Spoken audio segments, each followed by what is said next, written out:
नमस्कार मित्रों, मैं सुरेंद्र कुमार मनोविज्ञान की क्लास में आपका स्वागत करता हूं। हमने पिछली क्लास में पढ़ा था मनोविज्ञान शब्द के बारे में कि मनोविज्ञान शब्द कैसे कैसे बना है। इसके लिए हम किस शब्द का प्रयोग करते हैं? साइकोलॉजी शब्द का प्रयोग करते हैं। साइकोलॉजी शब्द का सर्वप्रथम प्रयोग किसने किया, किस पुस्तक में किया, किस सन में किया था, इत्यादि के बारे में जाना था। फिर उसी क्रम को बढ़ाते हुए हमने देखा था कि मनोविज्ञान की जो उत्पत्ति हुई है वो किससे हुई है। तो हमने देखा था कि मनोविज्ञान की जो उत्पत्ति हुई है वो दर्शन शास्त्र से हुई है और दर्शन शास्त्र को फिर दो भागों में बांटा जाता है। एक होता है भारतीय दर्शन और एक होता है पाश्चात्य दर्शन। अर्थात पश्चिमी देशों में जिस दर्शन की उत्पत्ति हुई उसे क्या बोलते हैं? पाश्चात्य दर्शन। तो मनोविज्ञान की उत्पत्ति पाश्चात्य दर्शन से मानी जाती है और पाश्चात्य दर्शन से जब मानी जाती है तो उसी क्रम में हमने पढ़ा था आस्तिक दर्शन और एक पढ़ा था क्या? नास्तिक दर्शन। फिर उसमें भी पाश्चात्य दर्शन को हमने दो भागों में बांटा था। एक बांटा था प्राचीन पाश्चात्य दर्शन और एक बांटा था मध्यकालीन पाश्चात्य दर्शन। तो हम आस्तिक दर्शनों के बारे में बातें कर रहे थे। तो हमने जाना था कि आस्तिक दर्शन 6 होते हैं। आस्तिक दर्शन का दूसरा नाम होता है श्रुति सापेक्ष और वैदिक दर्शन। आस्तिक कहते कैसे हैं? जो वेद की सत्ता को स्वीकार करते हैं या ईश्वर की सत्ता को स्वीकार करते हैं उसे क्या बोलते हैं? वैदिक दर्शन बोलते हैं, आस्तिक दर्शन कहते हैं। इनकी संख्या 6 है और इनकी संख्या जब 6 है तो सबसे पहला दर्शन आता है जिसे बोलते हैं सांख्य दर्शन। तो यह सबसे प्राचीन दर्शन माना जाता है आस्तिक दर्शनों में। उसी क्रम में हमने पढ़ा था न्याय दर्शन। न्याय दर्शन को दो भागों में बांटते हैं, एक होता है प्राचीन न्याय और एक होता है नव्य न्याय। फिर पढ़ा था हमने मीमांसा दर्शन। मीमांसा दर्शन को भी दो भागों में बांटा जाता है, पूर्व मीमांसा, उत्तर मीमांसा। उत्तर मीमांसा का एक दूसरा नाम भी है जिसे बोलते हैं वेदांत। उसी क्रम में हमने पढ़ा था वैशेषिक दर्शन। वैशेषिक दर्शन के प्रवर्तक पढ़े थे और जाना था कि कण की खोज सबसे पहले किसने की थी? तो कणाद ने की थी। इनको उलूक भी कहते हैं, इसलिए वैशेषिक दर्शन का एक विशेष नाम भी है जिसे बोलते हैं क्या? औलुक्य दर्शन।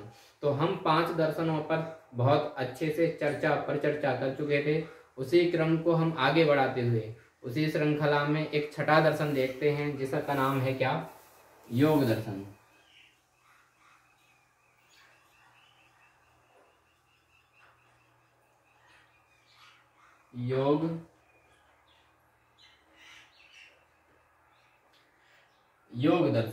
योग दर्शन के जो प्रवर्तक हैं आद्याचार्य हैं। आद्याचार्य जो शब्द बना है आदि प्लस आचार्य, तो आदि माने होता है पहला, आचार्य माने आचार्य गुरु। तो योग दर्शन के जो पहले गुरु माने जाते हैं या प्रवर्तक माने जाते हैं वो महर्षि पतंजलि हैं। महर्षि पतंजलि। और आप ध्यान देना पतंजलि वर्तनी के सापेक्ष में यही शुद्ध होता है। अगर आपसे पूछे कि योग दर्शन के प्रवर्तक कौन है तो आप महर्षि पतंजलि को ही बताना। कुछ लोग बाबा रामदेव को कर देते हैं क्योंकि आधुनिक सापेक्ष में बाबा रामदेव योग के सापेक्ष में योग के क्षेत्र में काफी प्रसिद्ध हैं और प्रसिद्धि उनको प्राप्त होने के कारण योग दर्शन के प्रवर्तक भी लोग उनको मान लेते हैं, जबकि ऐसा नहीं है। योग दर्शन के प्रवर्तक हैं महर्षि पतंजलि। तो इस प्रकार से हमारे आस्तिक दर्शन 6 समाप्त होते हैं। उसी क्रम को हम बढ़ाते हैं। अगला जो दर्शन आता है उसे बोलते हैं क्या? नास्तिक दर्शन। दूसरा दर्शन आता है मित्र जिसे बोलते हैं क्या? नास्तिक दर्शन।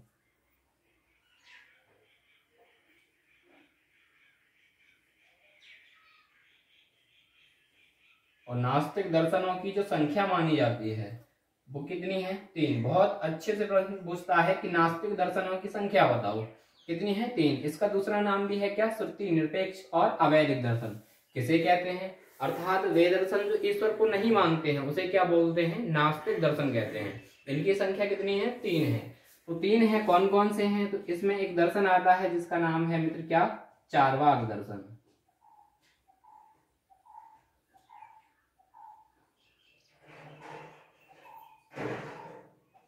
चार्वाक दर्शन।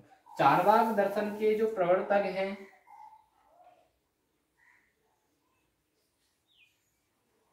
वो महर्षि चार्वाक हैं। कभी कभी महर्षि चार्वाक ना देकर महर्षि बृहस्पति देते हैं।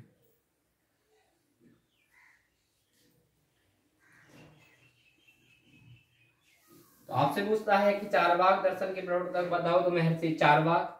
और महर्षि चारवाक ऑप्शन में नहीं है तो आप क्या लगा सकते हो, महर्षि बृहस्पति। लेकिन अगर ऑप्शन में दोनों हैं, चारवाक भी हैं और बृहस्पति भी हैं, तो आप ध्यान देना चारवाक को लगाना है। चारवाक को क्यों लगाना है, चारवाक जो ये व्यक्ति विशेष थे, इनके गुरु का नाम क्या था, बृहस्पति, इसलिए क्या है इसको मान लेते हैं। लेकिन अगर दोनों हैं तो क्या बताना आपको, चारवाक। और चारवाक जब बताना है तो इसको क्या है, चारवाक दर्शन को एक विशेष नाम से भी संबोधित करते हैं, इसे बृहस्पत्य दर्शन भी कहा जाता है। इसका एक और नाम मिलता है जिसे बोलते हैं लोकायत दर्शन भी कहा जाता है।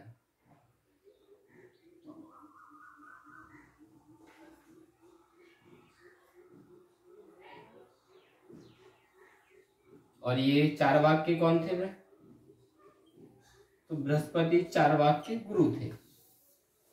अब ये जो नास्तिक दर्शनों में सबसे प्राचीन दर्शन माना जाता है,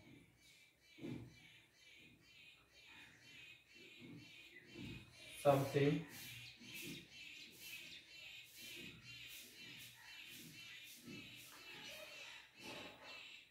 प्राचीन दर्शन, तो आपसे पूछे नास्तिक दर्शनों में सबसे प्राचीन दर्शन कौन सा है, तो आपको क्या बताना है, चारवाक दर्शन।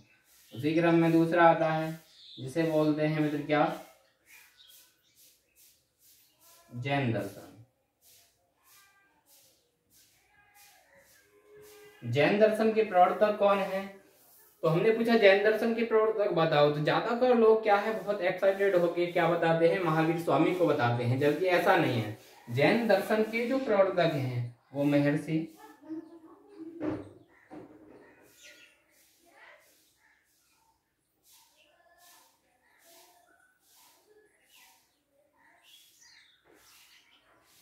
ऋषभदेव है। और ये क्या है, जैन दर्शन के प्रथम तीर्थंकर माने जाते हैं। अगर ये ऑप्शन में नहीं है तो आप क्या बताओगे, महावीर स्वामी।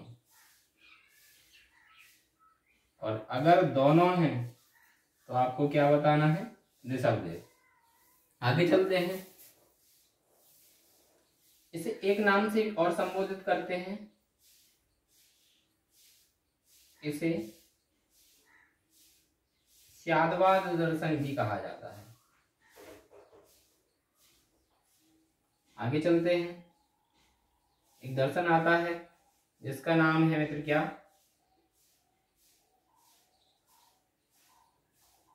बौद्ध दर्शन। बौद्ध दर्शन के जो प्रवर्तक हैं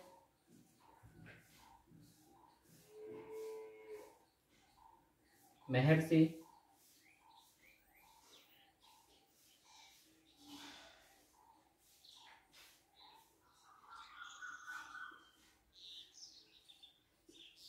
गौतम बुद्ध माने जाते हैं। तो नास्तिक दर्शनों की संख्या 3, सबसे पहला चारवाक दर्शन, जैन दर्शन, बौद्ध दर्शन।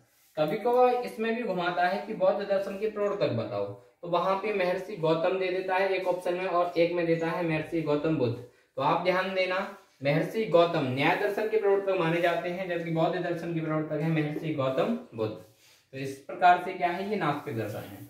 उसी क्रम को हम आगे बढ़ाते हैं, तो अगला जो दर्शन आता है उसे बोलते हैं क्या, पाश्चात्य दर्शन।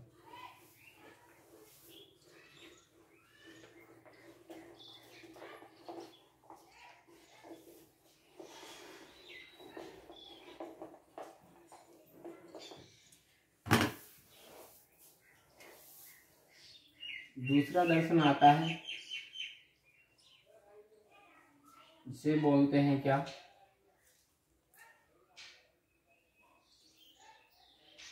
पाश्चात्य दर्शन। अब ये पाश्चात्य दर्शन किसे कहते हैं, तो वे दर्शन जिनका उद्भव पश्चिमी देशों में हुआ उसे बोलते हैं पाश्चात्य दर्शन। और पाश्चात्य दर्शन जब कहते हैं तो मैंने कहा था इसको भी हम अध्ययन के आधार पे 2 भागों में बांटते हैं। तो 2 भागों में जब बांटते हैं तो उसी क्रम में एक आता है क्या,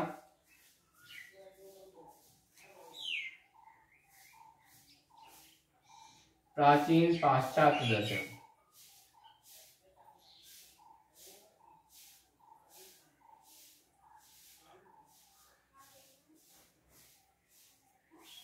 प्राचीन पाश्चात्य दर्शन, इसकी कोई संख्या निश्चित नहीं है, तो हैं कौन कौन से? तो इसमें एक सबसे पहला दर्शन आता है जिसे बोलते हैं आदर्शवाद दर्शन। आदर्शवाद दर्शन के जो प्रवर्तक माने जाते हैं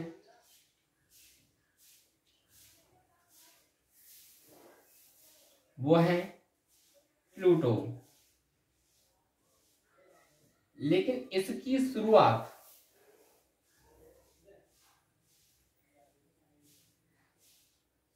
सुकरात से मानी जाती है।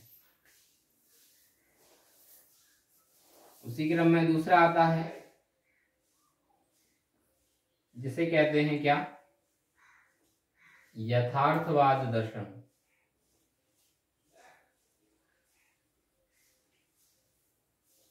यथार्थवाद दर्शन के जो प्रवर्तक हैं वो हैं अरस्तु। और आपको पता होगा मनोविज्ञान के जो जनक माने जाते हैं वो अरस्तु ही माने जाते हैं। तो किसके अंतर्गत आते हैं? ये पाश्चात्य दर्शन के अंतर्गत। तो हम जानते हैं कि मनोविज्ञान की जो उत्पत्ति हुई है वो पाश्चात्य दर्शन से हुई है। इसी क्रम में हम आगे बढ़ेंगे।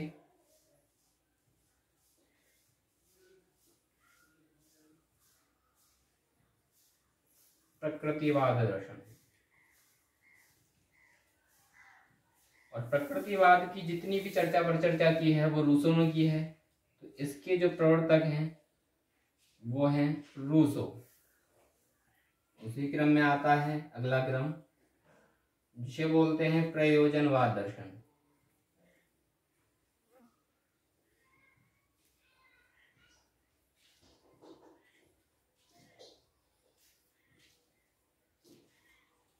प्रयोजनवाद, इसके जो प्रवर्तक माने जाते हैं वो हैं जॉन डीवी। तो आपसे पूछे प्राचीन पाश्चात्य दर्शन में कौन कौन आते हैं, तो आप बताओगे आदर्शवाद, इसके प्रवर्तक कौन है? प्लूटो है। लेकिन इसको शुरू करने का जो श्रेय जाता है वो सुकरात को जाता है। ऐसे यथार्थवाद के प्रवर्तक कौन है? तो अरस्तु हैं। प्रकृतिवाद के कौन है? तो रूसो। और प्रयोजनवाद के जो प्रवर्तक हैं वो हैं जॉन डेवी। आगे देखते हैं।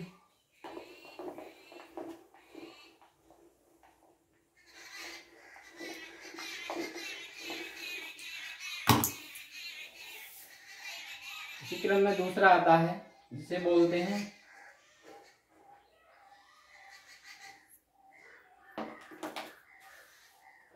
मध्यकालीन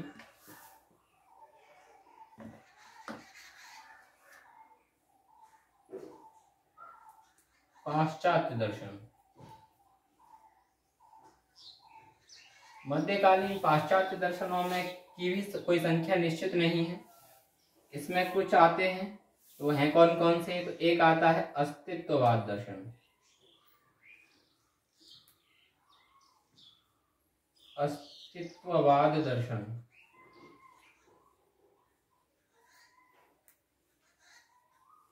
अस्तित्ववाद दर्शन के जो प्रवर्तक माने जाते हैं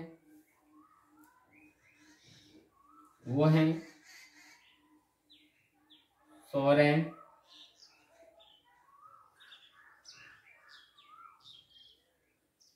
किर्केगार्ड।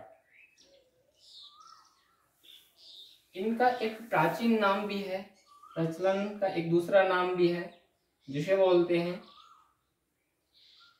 ज्या पॉल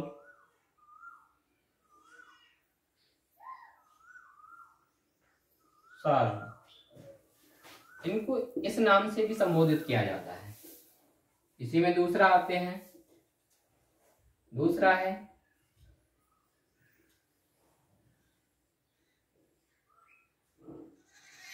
मार्क्सवाद दर्शन। और इसके जो प्रवर्तक हैं वो हैं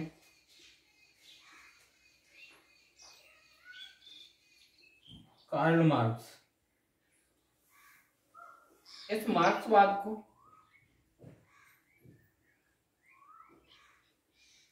लेनिनवाद भी कहा जाता है।